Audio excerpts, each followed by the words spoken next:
تین طرح کا. کون سا ہے وہ؟ معرفت گناہ. تو ہم علم العقائد کے حوالے سے الحمدللہ پڑھ چکے ہیں، علم المسائل کے حوالے سے بھی ہم پڑھ چکے ہیں، احکام شرعیہ کی تفصیل، ان کا حکم. آج ہم جو تیسرا ہے علم معرفت گناہ. معرفت کا معنی کیا ہوتا ہے؟ پہچان، یعنی گناہ کو پہچاننا. اب دیکھو سانپ کو ہم پہچان لیتے ہیں تو فوراً اس سے اپنا تحفظ کرتے ہیں، بچنے کی کوشش کرتے ہیں. ایسے ہی ہے نا، کوئی بھی جان کو نقصان دینے والی جانی دشمن چیز ہم دیکھتے ہیں تو فوراً اس سے اپنے آپ کو بچاتے ہیں. اسی طرح جو روح ہے یہ گناہوں میں آلودہ ہو کر جب داغدار ہو جاتی ہے اور انسان پہ یہ وقت آ جاتا ہے کہ وہ گناہ کو گناہ سمجھتا ہی نہیں ہے، اور جب وہ گناہ کو گناہ نہیں سمجھتا تو پھر اس کی ہدایت مشکل ہو جاتی ہے. تو گناہ کو سمجھنے کے لیے آج ہمارا مول معاشرہ یہاں تک پہنچ چکا ہے کہ گناہ کو گناہ سمجھنا تو دور کی بات ہے، بلکہ گناہ کو نیکی اور نیکی کو گناہ شمار کرتے. اس بارے میں ہم نے آپ کو چند مثالیں بھی بتائی تھی کہ وہ کون سے گناہ ہیں جن کو آج گناہ نہیں بلکہ فیشن سمجھا جاتا ہے. بتایا تھا اس میں سے کوئی ایک مثال دو. داڑھی منانا، ہاں، داڑھی منانا، پردہ نہ کرنا، شراب پینی، اس کو پانی شانی کہہ لیتے ہیں، قوالیاں، یہ سب یعنی قوم ان کو گناہ سمجھتی ہی نہیں ہے. ہاں، بیوٹی پارلر پہ جانا، ہاں، سکولوں میں جو ڈانس ہوتا ہے اس کو ترقی کا نام دیتے ہیں. یعنی یہ ایسے گناہ ہیں جو کبیرہ گناہ ہیں، اور کبیرہ گناہ کے اوپر شریعت نے عذاب کی دھمکی دی ہے کہ اگر اس سے آدمی توبہ نہیں کرے گا تو جہنم میں جلے گا. تو آج ہم کبیرہ گناہ کی مختصر جو تفصیل ہے اس کو ہم آج کے درس میں سمجھیں گے. اب توجہ سب بچے میری طرف رکھیں. تو پہلے یہ سمجھیں کہ گناہ کی دو قسمیں ہیں اصل میں، گناہ کبیرہ اور گناہ صغیرہ. کتنی قسمیں؟ صغیرہ اور کبیرہ. صغیرہ گناہ ہوتا ہے چھوٹا اور کبیرہ گناہ ہوتا ہے بڑا. تو صغیرہ گناہ یوں سمجھ لیں کہ سنت کام کو چھوڑ دینا. ایک ہے توہین کرنا، توہین کرنا کفر بن جائے گا. ایک غفلت سے سنت کو چھوڑ دینا، یہ صغیرہ گناہ ہے. اور کبیرہ گناہ ہے جو حرام کام کا آدمی مرتکب ہو، وہ کبیرہ گناہ ہے. تو اس حوالے سے ہم نے گناہ کے درجے بتائے تھے، یاد ہوگا آپ کو. کتنے گناہ کے درجے؟ شاباش. کون سے؟ گناہ کو گناہ سمجھنا، گناہ کو گناہ نہ سمجھنا، گناہ کا فکر کرنا. شاباش. مومن گناہ کو گناہ سمجھتا ہے کیونکہ گناہ گار جو ہے اس کی بخشش کی امید ہے، اور جب گناہ کو گناہ ہی نہیں سمجھے گا تو تب وہ توبہ کی طرف کیسے آئے گا. تو آج مول معاشرہ ہمارا ان گناہوں میں اتنا گھر چکا ہے کہ جس سے اللہ تعالیٰ کے فضل سے یہ آدمی بچ سکتا ہے، یا صحبت اچھی میسر ہو تو پھر آدمی ان چیزوں سے بچ سکتا ہے. اب دیکھو شیخ سعدی علیہ رحمہ ایک دن جا رہے تھے تو وہ ایک مٹی کے پاس سے گزرے، مٹی پڑی تھی، اس مٹی سے خوشبو آ رہی تھی. تو شیخ سعدی علیہ رحمہ نے اس مٹی کو اٹھایا اور سونگا تو خوشبو جب آئی تو شیخ سعدی علیہ رحمہ نے اس مٹی سے پوچھا، مخاطب کر کے سمجھانے کے لیے بات انہوں نے مثال بیان کی کہ مٹی تو مٹی ہے، تجھ میں خوشبو کیسے آ گئی؟ تو مٹی نے گویا زبان حال سے کہا کہ میں تو مٹی تھی، سیاہ تھی، گارا تھی، مجھے چند دن پھولوں کی صحبت میسر آ گئی ہے، تو پھولوں کی صحبت نے مجھ پہ رنگ چڑھایا اور مجھے بھی خوشبودار بنا دیا. تو یہ اچھی صحبت ہے. اور یہ حدیث پاک میں بھی آتا ہے کہ آقا کریم صلی اللہ علیہ وسلم نے فرمایا جو اچھی صحبت ہے، جو مدرس ہوتا ہے، صحیح مبلغ ہوتا ہے، اور نواز قوم ہوتا ہے، وہ تدریس تقریر خطاب کرتا ہے، تو اس کی صحبت ایسے ہوتی ہے جیسے عطار ہو۔ عطار کون ہوتا ہے؟ خوشبو والا، جس کے پاس خوشبو ہو اسے عطار کہتے ہیں۔ تو 3 حالتوں سے خالی نہیں ہوتا جو عطار ہوتا ہے، یعنی جو خوشبو ہے اس کی 3 حالتیں ہیں۔ ایک تو یہ ہے کہ جو خوشبو کا طالب ہے اس کے پاس پیسہ نہیں ہے خریدنے کے لیے، لیکن خوشبو سے اسے محبت ہے، تو وہ عطار کے پاس چلا جائے۔ ممکن ہے عطار اتنا سخی ہو بغیر پیسے کے خوشبو دے دے، ایسے ہی ہے نا۔ یہ دوسری حالت ہو گئی۔ پہلی حالت یہ کہ خود پیسہ ہے تو خرید لے گا، اگر خود پیسہ نہیں ہے تو ممکن ہے کہ جو عطار ہے خوشبو دینے والا، فروخت کرنے والا، وہ خود اسے دے دے، اتنا سخی ہو پیسہ بھی نہ لے۔ یہ دوسری حالت ہے۔ تیسری حالت یہ ہے کہ اس کے پاس بھی پیسہ نہیں اور جو عطار ہے وہ بھی فری میں نہیں دیتا، مفت میں نہیں دیتا، تو تیسری حالت یہ خوشبو کی ضرور ہوتی ہے کہ جتنی دیر وہ عطار کے پاس بیٹھا رہے گا اسے خوشبو آتی رہے گی۔ تو یہ اچھی صحبت کی ایک مثال ہے۔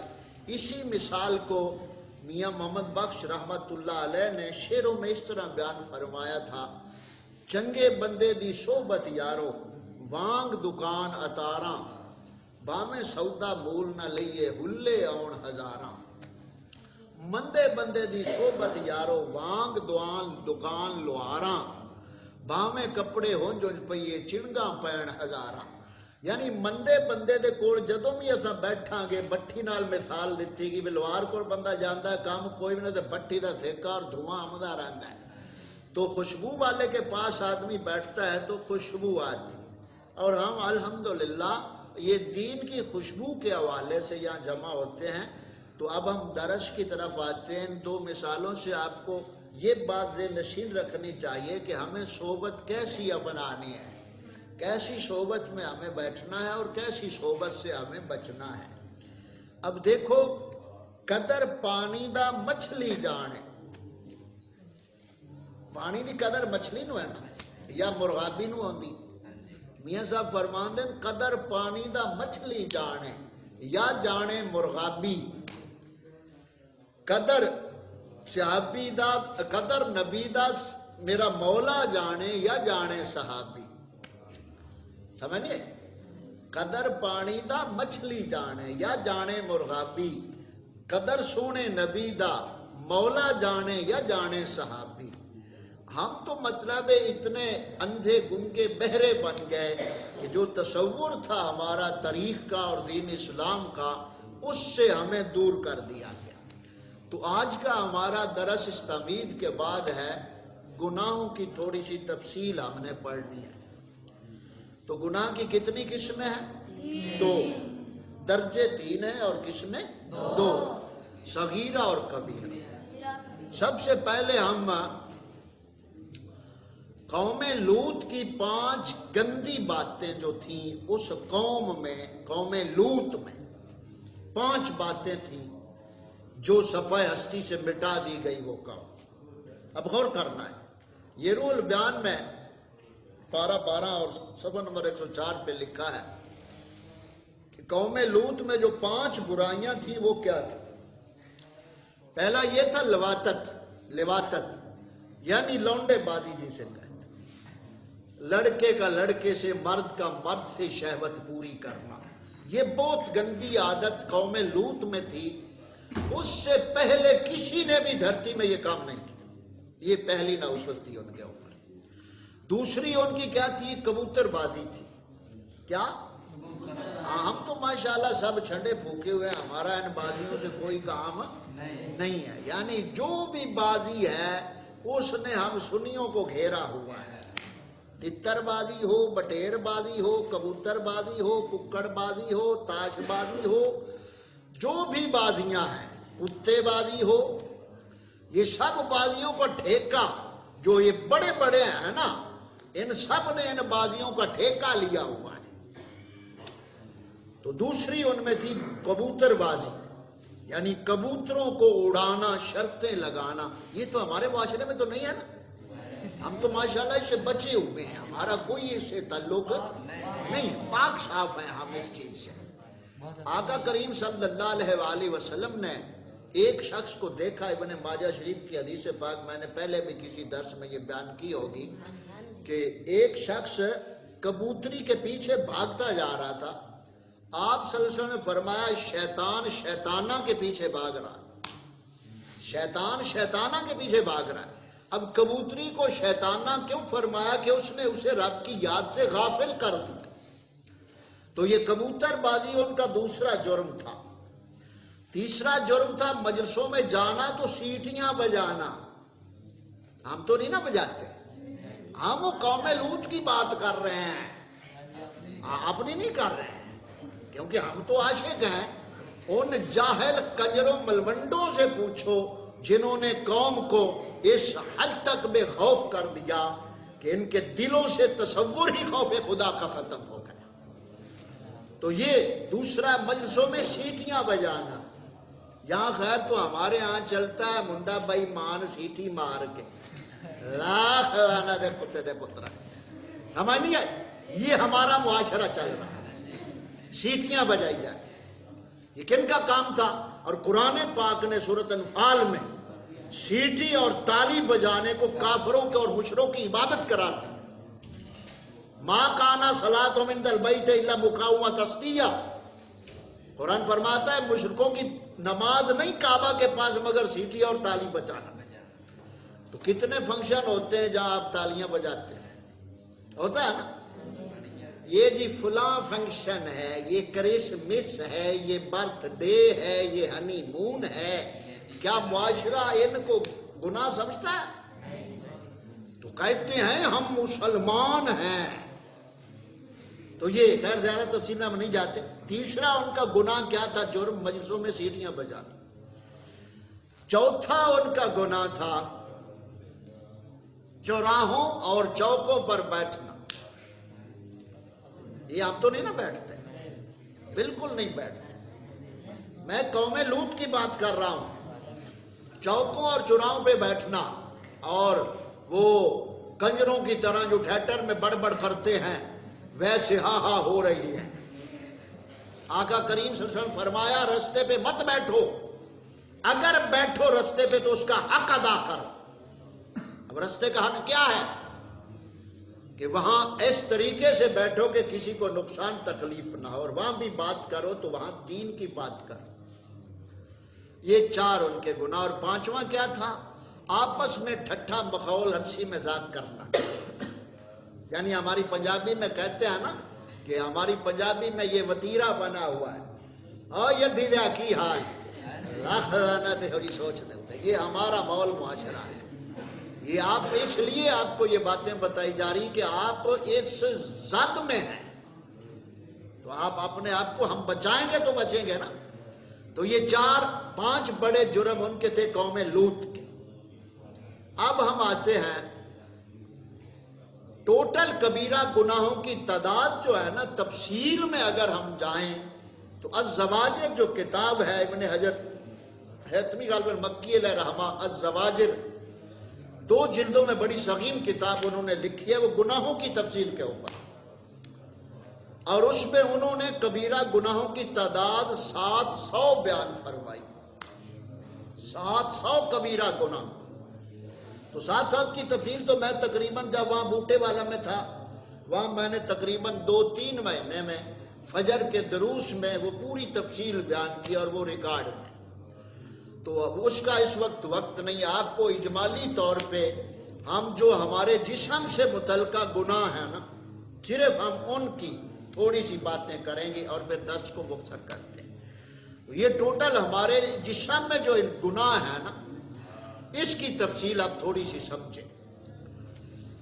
4 گناہ ایسے ہیں جن کا تعلق ہمارے دل سے ہے۔ کس سے؟ دل سے۔ 4 گناہ ایسے ہیں جن کا تعلق ہمارے دل سے۔ وہ 4 کون سے ہیں؟ پہلا شرک۔ پہلا کیا ہے؟ شرک کرنا، یعنی خدا تعالیٰ کی ذات و صفات میں یا خدا تعالیٰ کے برابر مخلوق میں سے کسی کو ماننا، یہ شرک ہے۔ تو یہ اس کا تعلق کس سے ہوتا ہے؟ دل سے. پہلا گناہ کون سا ہے؟ شرک. یعنی جو دل کے 4 گناہ ہیں ان میں سے پہلا کون سا ہے؟ شرک. دوسرا گناہ جو ہے وہ ہے گناہ پر اصرار. یعنی تو جا کے رکھنا ٹھیک ہے اندر وہ تھے ہی رہنا اور اصرار بار بار اس سے گناہ نو کرنا تکرار نہ. یہ دوسرا گناہ. تیسرا گناہ مایوسی. اللہ تعالیٰ دی رحمت تو مایوس ہو جانا ہے کفر ہے. مایوس نہیں ہونا. تو یہ مایوسی تیسرا گناہ. آج وہ مایوسی دیکھیں معاشرے میں کس طرح چاہیے ہوئی ہے. یہ تیسرا گناہ جس کا تعلق دل سے. چوتھا اللہ تعالیٰ کی پکڑ سے بے خوف ہونا. یعنی اللہ تعالیٰ کی پکڑ کو اس کے عذاب کو بھول جانا. جہاں اللہ تعالیٰ کے نام ستار غفار رحیم ہے وہاں اللہ تعالیٰ کے نام مبارک جبار اور قہار بھی ہیں. اِنَّا بَطْشَ اللہ رب کا شدید. اللہ تعالیٰ فرماتا ہے بے شک تیرے رب کی پکڑ بڑی سخت ہے. تو اللہ تعالیٰ کے خوف سے, اللہ تعالیٰ کی پکڑ سے بے خوف ہو جانا. جیسے آج کل یہ مقررین کا محفلوں میں سلسلہ چلتا ہے. پہلے ان کو جنتی بنا دینا ہے, پہلے ان کو جنتی بنا دینا ہے, پہلے ان کو فضائل اتنے سنا دینے ہیں اور آخر پہ کہنا ہے نماز کی طرح. یہ آج ہوا ہے نا جہاں آپ نے سنا ہوگا یہاں. یہ تو بعد میں فون پہ ہم ان سے بات کریں گے نا کہ یہ کیا ہوا ہے. جس میں وہ کہہ رہا تھا کہ وہ ایک واقعہ من گھڑت بیان کرتے ہوئے کہہ رہا تھا کہ اللہ تعالیٰ کے محبوب صلی اللہ علیہ وسلم فرمایا کہ اللہ تعالیٰ آپ کا حساب لے گا. اس نے کہا کہ یا رسول اللہ اگر اللہ تعالیٰ میرا حساب لے گا تو میں اللہ کا حساب لوں گا. نعوذ باللہ. یہ بک بک اس نے. ہاں تو اس پہ ہم بعد میں بات کریں گے. خیر, تو یہ 4 گناہ ہوئے جن کا تعلق دل سے ہے. شرک, گناہ پر اڑ جانا, مایوسی, اللہ تعالیٰ کی پکڑ سے بے خوف ہو جانا. یہ 4 گناہ جن کا تعلق دل سے ہے. 4 گناہ ایسے ہیں جن کا تعلق زبان سے ہے. کس سے؟ زبان سے. اب وہ کون سے؟ تہمت لگانا کسی پر جھوٹی, کسی پر جھوٹی تہمت لگانا. یہ پہلا جس کا تعلق زبان سے تہمت لگاتے ہیں نا, تو یہ پہلا. دوسرا ہے جھوٹی گواہی دینا. جھوٹی اس کا تعلق زبان سے. تیسرے نمبر پہ جو ہے جادو کرنا, جادو ٹونا کرنا. یہ بھی زبان سے ہوتا ہے نا. اور نبی کریم صلی اللہ علیہ وسلم کی شریعت میں جادوگر کی سزا قتل ہے. اس کا سر اتار دو کیونکہ گھروں کو اجاڑ دیتا ہے. لیکن یہ سزا دے گا کون؟ حاکم اسلام. وہ ہے نہیں. چوتھی چیز ہے جھوٹی قسم کھانا. تو یہ 4 طرح کے گناہ ہیں جن کا تعلق زبان سے ہے. جھوٹی تہمت لگانا, جھوٹی گواہی دینا, جادو کرنا کرانا, جھوٹی قسم کھانا. 4 گناہ ہیں جن کا تعلق زبان سے. 3 گناہ ایسے ہیں جن کا تعلق پیٹ سے ہے. کس سے؟ پیٹ سے. یتیم کا مال کھانا, سود کھانا, ہر نشہ آور چیز پینا پلانا. یہ پیٹ میں ہی جاتی ہیں نا. یہ 3 چیزیں, یہ 3 گناہ ہیں جن کا تعلق پیٹ سے ہے. چوتھے نمبر پہ 2 گناہ ایسے ہیں جن کا تعلق شرمگاہ سے ہے. کس سے؟ شرمگاہ سے. یہ کون سے ہیں؟ زنا کرنا, لواطت جو پہلے بتایا. ان 2 گناہوں کا تعلق کس سے ہے؟ شرمگاہ سے. زنا اور لواطت. آگے 2 گناہ ایسے ہیں جن کا تعلق ہاتھ سے ہے. کس سے؟ ہاتھ سے. ناحق قتل کرنا, چوری کرنا, اور تیسرا ظلم کرنا. 3 یہ گناہ ہیں جن کا تعلق کس سے ہے؟ ہاتھ سے. ناحق قتل کرنا, چوری کرنا اور ظلم کرنا. اب ایک گناہ ایسا ہے جس کا تعلق پاؤں سے ہے, پیروں سے. ایک گناہ ایسا ہے جس کا تعلق پیروں سے ہے، تو وہ کون سا ہے؟ اسلامی جہاد ہو رہا ہو تو وہاں میدان سے بھاگ جانا، یعنی اسلام کے مطابق اسلام کا نظام ہو اور بادشاہ اسلام ہو اور اس کا حکم ہو، یعنی اسلامی شرائط کے تحت جہاد ہو، اور پھر اس جہاد میں برسر پیکار دشمن سامنے اور پھر پیٹھ دکھا کر بھاگ جانا، پاؤں سے ہی بھاگتا ہے نا آدمی، تو جہاد سے بھاگ جانا یہ ایک گناہ ہے جس کا تعلق پاؤں سے ہے، یعنی پیروں سے۔ ایک گناہ ایسا ہے کہ جس کا تعلق انسان کے پورے جسم سے ہے۔ کس سے؟ پورے جسم سے، اور وہ کون سا ہے؟ والدین کی نافرمانی۔ کون سا ہے؟ والدین کی نافرمانی۔ یہ وہ گناہ ہے جس کا تعلق پورے جسم سے ہے۔ تو یہ انسانی جسم جو ہے، ہم جو انسان بیٹھے ہیں، اس میں آج ہم نے یہ مختصر تفصیل پڑھی ہے، تو یہ ٹوٹل کتنے گناہ ہو گئے؟ 20 ہوئے غالباً، 4 2 6، 4 4 8 3 11 2 13 3 16 17 18۔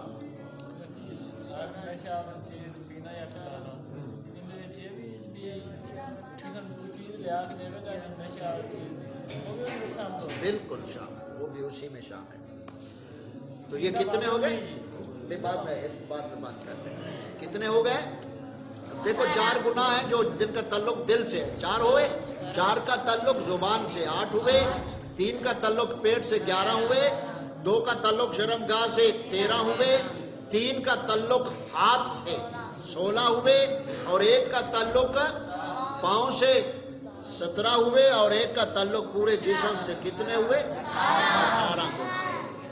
یعنی یہ جسمانی اعضاء کے گناہوں کی جو تفصیل ہے وہ ٹوٹل کتنے ہوئے؟ 18۔ انہی 18 میں سے آگے ساری شاخیں نکلتی ہیں۔ تو سمجھ آ گئی؟ 5 ہم نے بری عادتیں قوم لوط کی بتائیں، اور جسمانی اعضاء کے جو گناہ ہیں وہ 18 بتائیں۔ یہ زواجر میں مختصر تفصیل لکھی ہوئی ہے جو ہم نے آپ کو بتائی۔ اب بات سمجھ آ گئی؟ تو آج کا ہمارا یہ درس معرفت گناہ کے حوالے سے پہلا درس تھا۔ کل ہم اس کو مزید آگے چلائیں گے، کیوں جب معاشرے میں برائی اور کفر اور جرم اور ظلم عام ہو تو اس وقت جو حق والے ہیں وہ اپنے حق کا اظہار نہ کریں جو وہ صحیح جانتے ہیں، تو ان کا نہ کوئی فرض قبول ہوتا ہے اور نہ کوئی نفل قبول ہوتا ہے۔ ہمیں قبر نظر آتی ہے، قبر سامنے ہو تو پھر رب کا خوف ہوتا ہے، کسی دنیا دار کا دل میں خوف نہیں ہوتا ہے۔ تو یہ مختصر ہماری آج کی تفصیل تھی گناہوں سے۔ کل ہم انشاءاللہ تعالی آگے بڑھیں گے اور یہاں تھوڑی سی غلطیاں ہیں وہ درست کر لیں۔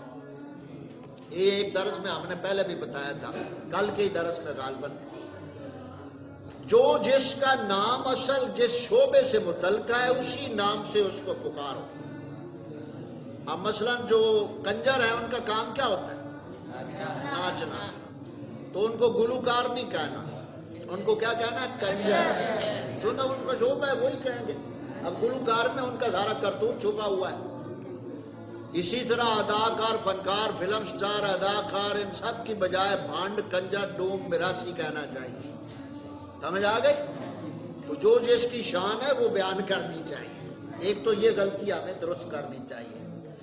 دوسرے نمبر پہ جسم فروشی اور جسم فروش کے الفاظ استعمال نہ کریں۔ معاشرے میں لبرل طبقہ جو ہے نا، برائی کو چھپانے کے لیے لفظ بدلتے ہیں، جسم فروش، جسم فروشی۔ یا اب سادے لوگوں کو کیا پتا جسم فروشی کیا ہے، اس کا اصل معنی کیا ہے، بلکہ قرآن و سنت میں جو اس کے لیے الفاظ استعمال ہوئے، زانی مرد و عورت، یعنی یہ زانی ہے، کنجر ہے، تو اس کو کہیں یہ زانیہ عورت ہے، بدکار عورت ہے۔ تو جو ان کا لقب شریعت میں ہے اسی سے پکارے۔ اب انہوں نے لفظوں میں کتنی یعنی گند چھپایا ہوا ہے۔ جسم فروشی کیا مطلب کوئی سمجھے؟ زانی اور زانیہ، زناکار، بدکار۔ اسی طرح غیر مسلم یا نان مسلم یا اقلیت کے الفاظ اکثر استعمال کیتے جائیں۔ نان مسلم، مسلم نان مسلم، پھر کہتے ہیں آئی ایم گڈ مسلم. تو اس کی بجائے، ان لفظوں کی بجائے جو اصل قرآن پاک نے اور شریعت نے الفاظ بتائے ہیں وہ کیا ہیں؟ وہ ہے کافر، مشرک، یہودی، عیسائی. یہ جو نام ہے اس کو ہم نے بولنا ہے. اب وہ نان اور کہتے ہیں کہ نان مسلم ہے، یہ فلاں مسلم ہے. تو ان لفظوں میں کتنا چکر انہوں نے چلایا.